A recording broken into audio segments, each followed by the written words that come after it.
Mengapa Amerika Serikat menekan Venezuela? Kisah minyak, ideologi, dan perebutan pengaruh global. Venezuela adalah negara dengan cadangan minyak terbesar di dunia. Namun ironisnya, rakyatnya pernah mengalami krisis ekonomi terburuk di Amerika Latin di balik krisis ini. Muncul satu pertanyaan besar, mengapa Amerika Serikat begitu keras terhadap Venezuela? Apakah demi demokrasi atau ada kepentingan lain yang jauh lebih besar? Untuk memahami jawabannya, kita harus mundur ke belakang menelusuri sejarah, ideologi, minyak, dan geopolitik global. Yang pertama, Venezuela dan minyak, akar masalah utama. Venezuela bukan negara biasa. Negeri ini menyimpan cadangan minyak lebih besar dari Arab Saudi. Sejak awal abad ke-20, minyak menjadi jantung ekonomi Venezuela dan juga daya tarik utama Amerika Serikat. Selama puluhan tahun, perusahaan-perusahaan minyak menikmati keuntungan besar dari Venezuela. Hubungan kedua negara relatif stabil selama Venezuela mengikuti model ekonomi pasar bebas dan berpihak pada Barat. Namun, semua berubah ketika seorang mantan tentara naik ke tampuk kekuasaan.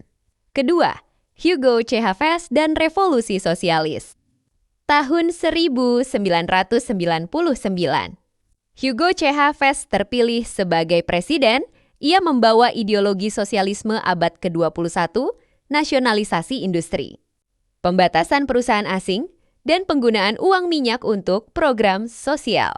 Bagi rakyat miskin, Chávez adalah pahlawan, namun bagi Amerika Serikat, ia adalah ancaman. Chávez menasionalisasi perusahaan minyak asing, mengurangi dominasi ASEAN, mengkritik kapitalisme dan imperialisme bersekutu dengan Kuba, Rusia, China, dan Iran sejak saat itu. Hubungan AS-Venezuela memburuk drastis. Ketiga, ketakutan Amerika, efek domino ideologi. Amerika Serikat tidak hanya melihat Venezuela sebagai satu negara, AS melihatnya sebagai contoh berbahaya. Jika Venezuela berhasil dengan sosialisme, negara lain di Amerika Latin bisa ikut, di halaman belakangnya sendiri akan melemah, dominasi ekonomi dan politik AS terancam. Inilah sebabnya Chávez sering disebut AS sebagai otoriter, meski ia berulang kali menang pemilu. Yang keempat, kudeta 2002, awal konflik terbuka. Pada tahun 2002, Chávez sempat digulingkan dalam kudeta singkat selama 48 jam. Pemerintahannya jatuh dan Amerika Serikat adalah negara pertama yang mengakui pemerintahan kudeta.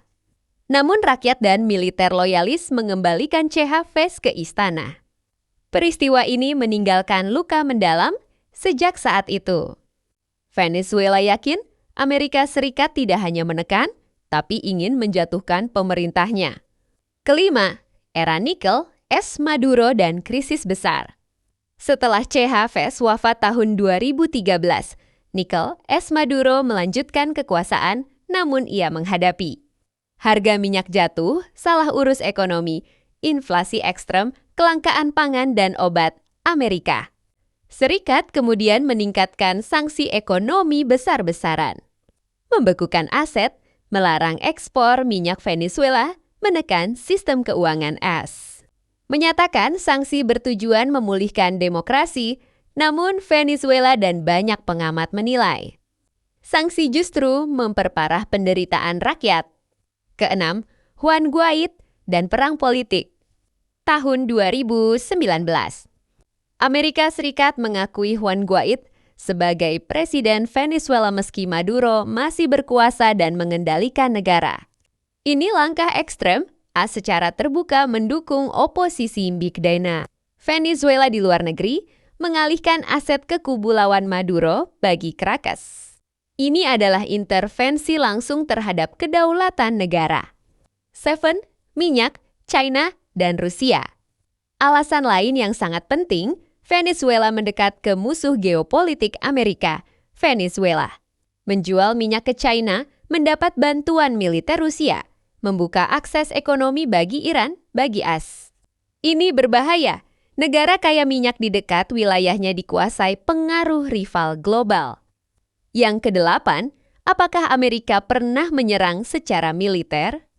Jawabannya, tidak secara langsung, namun tekanan dilakukan lewat sanksi ekonomi, perang, diplomatik, dukungan oposisi, operasi intelijen, tekanan internasional. Ini disebut perang non-konvensional tanpa tank, tapi mematikan secara ekonomi. 9. Siapa yang benar? Amerika Serikat mengatakan mereka membela demokrasi, menentang pelanggaran HAM, menolak rezim otoriter. Venezuela mengatakan mereka diserang karena minyak, disanksi karena ideologi, dihukum karena melawan dominasi AS. Kebenaran kemungkinan berada di tengah.